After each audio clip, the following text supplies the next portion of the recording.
Assalamualaikum warahmatullahi wabarakatuh. Pembahasan kali ini adalah mengenai konsep vektor.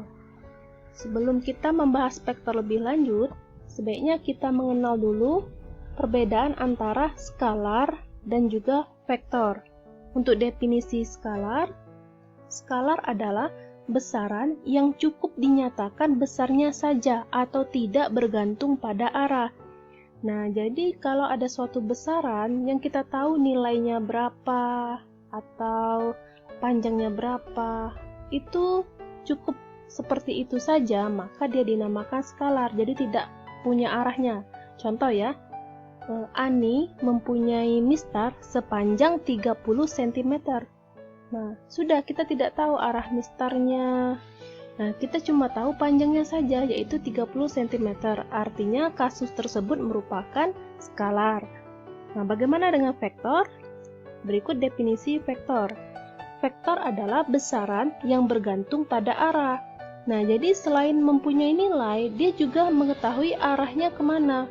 Misal ya, Budi berlari sejauh 30 meter ke arah utara.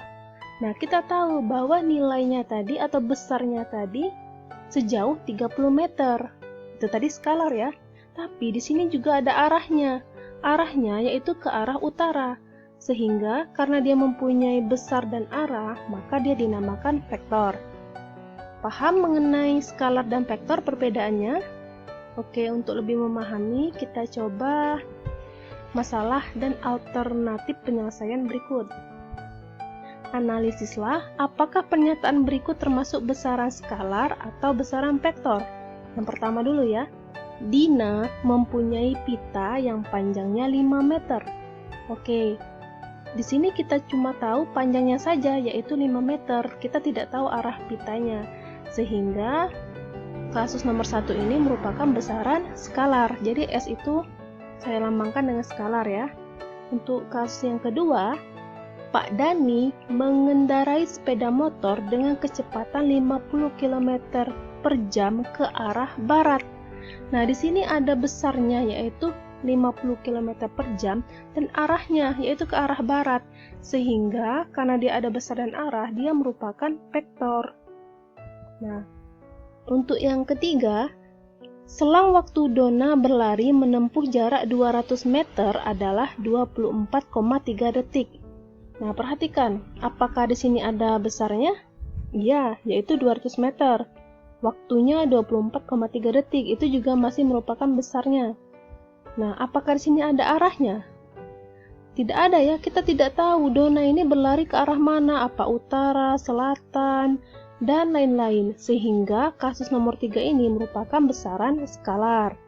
Untuk kasus yang keempat, sebuah kapal berlayar 12 mil dari A ke B pada arah 45 derajat. Nah, besarnya 12 mil, arahnya ada yaitu 45 derajat. Nah, sehingga ini merupakan besaran vektor karena mempunyai besar dan arah ya. Untuk kasus yang kelima, tinggi lemari pakaian Aida adalah 100 cm. Nah, lemari hanya mempunyai besarnya saja yaitu 100 cm, tidak mempunyai arah, sehingga kasus nomor 5 ini merupakan besaran skalar. Sampai di sini paham ya, bisa membedakan mana skalar, mana vektor. Oke, selanjutnya ada kasus yang keenam yaitu luas kolam Pak Heri 20 meter kuadrat. Nah, luas kolam di sini hanya mempunyai besarnya saja, yaitu 20 meter kuadrat, tidak mempunyai arah. Sehingga kasus yang keenam ini merupakan besaran skalar. Oke, kita lanjutkan. Sekarang kita ke materi penulisan dan notasi vektor.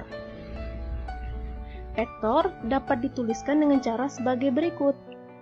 Yang pertama, menggunakan 2 huruf kapital yang dibubuhi tanda panah di atasnya. Contoh, AB, vektor AB. Nah, jadi kalau ada tanda huruf kapital 2 buah dan di atasnya ada tanda panah, maka ini merupakan vektor. Dia dibaca vektor AB. Untuk yang kedua, penulisan notasinya menggunakan 1 huruf kecil yang dibubuhi tanda panah di atasnya. Nah, jadi kalau mau dibuat satu huruf saja, maka hurufnya adalah huruf kecil dan dia dibubuhi tanda panah, huruf kecil biasa ya. Maka ini dibaca vektor A. Nah, untuk penulisan notasi yang ketiga, menggunakan satu huruf kecil yang dicetak tebal. Contoh, nah A di sini dicetak tebal, dia dibaca vektor A. Nah, secara umum kita bagi menjadi 3 ini saja dulu ya.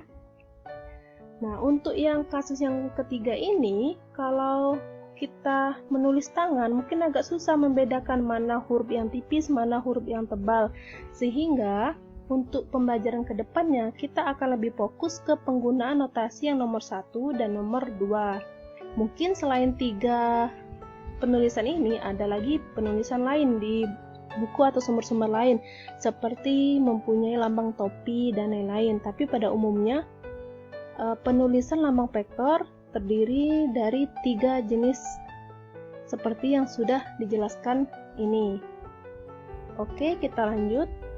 Sekarang kita masuk materi menggambar vektor. Nah, kalau ada sebuah garis, nah ini garis ini mempunyai tanda panah. Nah, artinya kita tahu arahnya. Ini pangkal dan ini ujung. Nah, itu gunanya tanda panah. Jadi ada garis yang mempunyai tanda panah. Nah, jika garis ini kita buat nama, berarti ini merupakan vektor ya. Misalkan vektor PQ. Nah, maka kalau ada garis lagi yang mempunyai panjang yang sama dengan vektor PQ ini, namun arahnya berlawanan seperti ini ya. Panjangnya sama persis ya dengan yang di atas, tapi berlawanan tanda panahnya, yang tadinya serong ke kanan atas, ini serong ke kiri. Nah, maka ini dinamakan vektor negatif PQ atau negatif vektor PQ minus vektor PQ. Nah, jadi karena ini lawan dari vektor PQ, sehingga di sini ditambah lambang negatif. Nah, contoh lagi, seandainya ada garis berarah ke atas. Nah, ini misalkan dinamakan vektor M. Maka kalau ada suatu garis yang sama panjangnya dengan vektor M, namun arahnya berlawanan seperti ini ya, maka ini dinamakan vektor negatif M atau minus vektor M. Boleh juga seperti itu ya, negatif vektor M. Nah, jadi tanda negatif pada vektor menandakan arah yang berlawanan dari vektor sebelumnya. Paham sampai di sini ya? Kita coba contoh soal. Nah, diketahui vektor-vektor berikut. Nah, ini ada 3 vektor ya, vektor A, vektor B, vektor C. Perhatikan, panjang dan arah vektor sangat penting di sini. Nah, di sini pertanyaannya atau perintahnya adalah gambarlah vektor A plus vektor B plus vektor C. Oke, dalam menggambar, langkah pertama perhatikan vektor A. Vektor A terlebih dahulu. Nah, vektor A-nya sepanjang ini kita buat. Nah, harus sama ya panjangnya seperti ini. Berarti seperti ini juga. Nah, kita jangan lupa kita buat namanya, yaitu vektor A. Nama di sini penting supaya kita tahu vektor apa itu. Nah, ditambah vektor B. Nah, dalam menambahkan, perhatikan ini vektor B ya. Nah, dalam menambahkan vektor B ini pangkalnya harus menyambung pada ujung vektor A. Nah, jadi pangkal vektor B ini kita sambungkan ke ujung vektor A. Jadi, lihat panjang vektor B seperti ini dan arahnya agak ke bawah sedikit. Nah, jadi dia ujungnya kita sambungkan ke pangkalnya, kita sambungkan ke ujung vektor A. Kita buat namanya vektor B. Nah, selanjutnya ditambah vektor C. Nah, karena dia ditambah lagi, jadi pangkal vektor C ini kita sambungkan ke ujung vektor B. Nah, panjangnya harus sama ya dengan vektor C ini yang diketahui ini. Nah, kita buat namanya vektor C. Maka, kesimpulannya, vektor A ditambah vektor B ditambah vektor C ini belum selesai ya. Adalah pangkal dari pertama kali kita menggambar. Kita pertama kali menggambar vektor A ya, ini pangkalnya. Kita buat garis berarah sampai ke ujung terakhir kali kita menggambar. Terakhir kali yang kita gambar adalah vektor C. Nah, ini ujungnya. Jadi kita tarik garis dari pangkal ke ujung ini. Sehingga kita peroleh vektor A plus vektor B plus vektor C. Jadi yang berwarna merah inilah merupakan gambar vektor A plus vektor B plus vektor C. Dan ini adalah proses untuk menemukan vektor ini. Paham ya?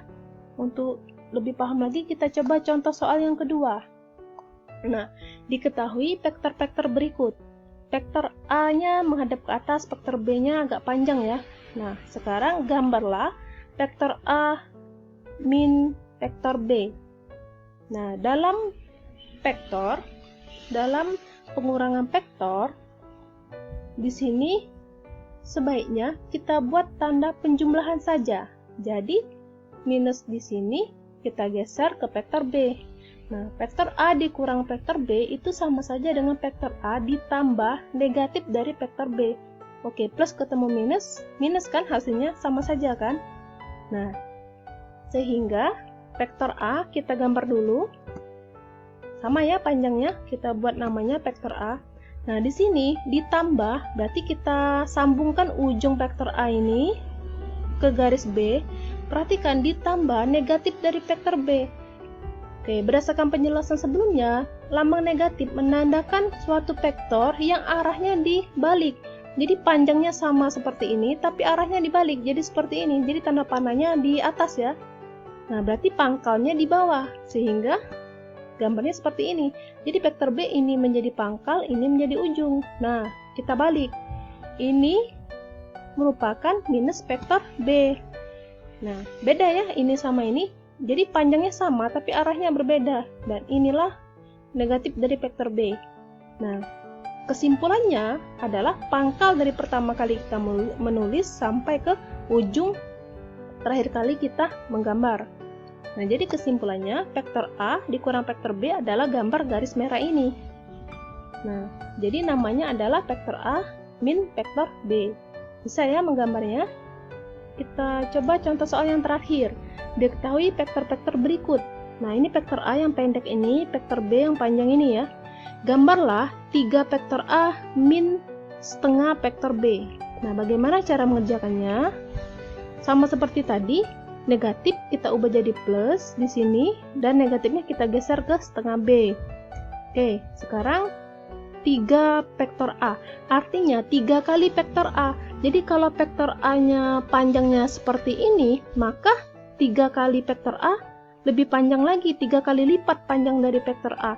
Tapi arahnya tetap sama dengan vektor A. Jadi 3 kali vektor A diperoleh seperti ini. Nah, ini 3 kali dari vektor yang di sini.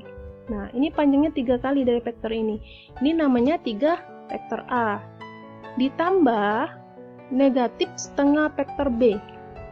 Nah, bagaimana caranya? Oke, kita cari dulu negatif vektor B. Negatif vektor B artinya vektor B, kita balik ya, tanda panahnya di bawah, pangkalnya di atas. Itu negatif vektor B. Nah, setengahnya, berarti setengahnya saja. Berarti dari sini sampai setengah saja stopnya di sini. Jadi tanda panahnya ke bawah ya, karena dia negatif. Dan karena dia setengah, jadi panjangnya setengah saja. Oke, kita sambungkan ke sini, ke ujung ini. Sehingga, nah, tanda panahnya ke bawah menandakan negatif, setengah B berarti setengah dari panjang ini. Nah, dapatnya setengahnya itu yang ini. Ini adalah negatif setengah B. Kesimpulannya adalah pangkal, kita tarik garis ke ujung. Nah, inilah gambar dari vektor 3A.